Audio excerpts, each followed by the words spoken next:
کیا آپ نے کبھی یہ سوچا کہ ایک جتھا اٹھ کر ریاست کے دو بڑے شہروں کے سنگم پہ آ کر ایک دھرنا دے اور نظام زندگی دونوں شہروں کا مکمل طور پر معطل کر دے، ریاست کی ریٹ کو چیلنج کرے اور حکومت وقت کو بلیک میل کرے اور مکمل طور پر پیرالائز کر دے نظام حکومت کو، اور انہی خدمات کے عوض حکومت کے ایک ماتحت ادارے کے کچھ ملازمین کی طرف سے اس جتھے کے شرکاء میں پیسے تقسیم کیے جائیں؟ میرا خیال آپ ٹھیک ہی سمجھیں، میں فیض آباد دھرنے کی بات کر رہا ہوں، جہاں پر رینجرز کے اہلکاران کی طرف سے دھرنے کے شرکاء میں پیسے تقسیم کیے گئے تھے، جس کی تصاویر بھی بعد میں سامنے آئی ہیں، لیکن آج تک ان رینجرز کے اہلکاران کے خلاف کوئی بھی کارروائی نہیں ہو سکی۔ تصویریں سامنے آتی ہیں اس وقت کے ڈی جی رینجرز پنجاب کی، جو کہ دھرنے کے شرکاء میں پیسے تقسیم کر رہے ہیں، ان کو لفافے تھما رہے ہیں، لیکن کوئی بھی ان سے سوال کرنے کی جرت نہیں کر سکتا، نہ ان کے خلاف کوئی کارروائی کی جا سکتی ہے۔ اس شخص کے خلاف نہ اس کے ادارے کی طرف سے کوئی تادیبی کارروائی ہوتی ہے، نہ کوئی ڈسپلنری پروسیڈنگ ہوتی ہے، نہ ہی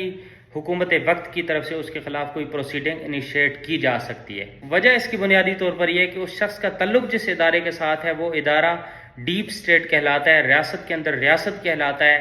وہ ایک پیرالل سٹیٹ ہے جس کے پاس کلی طور پر ریاست کے اختیارات ہیں، وہی ریاست کی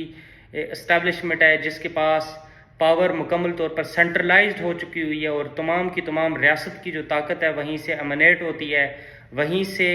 طاقت ڈسمنیٹ ہوتی ہے، اور اس کے بعد جتنے بھی ریاست کے دیگر ادارے اور اہم ترین شخصیات ہیں جو کہ پاور سٹرکچر میں کہیں نہ کہیں ریلیونس رکھتی ہیں، وہ ایجنسی کے طور پر کام کرتے ہیں، اس ادارے کے نمائندے کے طور پر کام کرتی ہیں،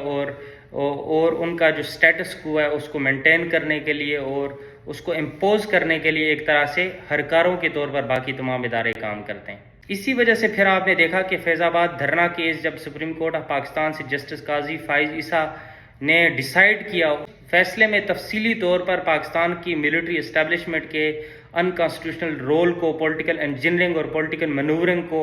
اور پولیٹیکل میل پریکٹسز کو اور ان کی حلف شکنی کو مکمل طور پر ایکسپوز کیا، تو انہی قاضی فائز عیسیٰ صاحب کو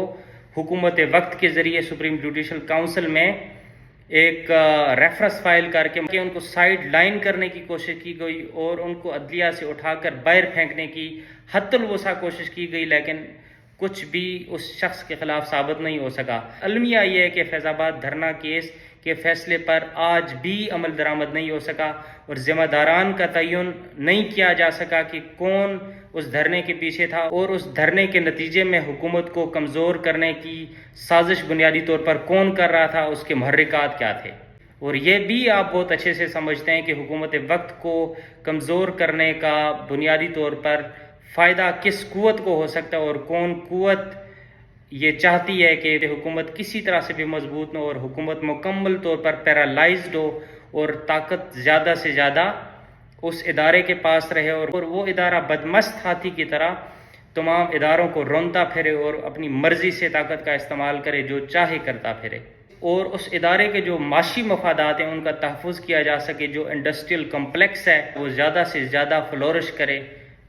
چاہے اس کی قیمت ہمیں ریاست کے اکانومک ڈیفالٹ کی صورت میں ہی کیوں نہ دیکھنی پڑے۔ ان کو اس بات سے کچھ بھی غرض نہیں ہے۔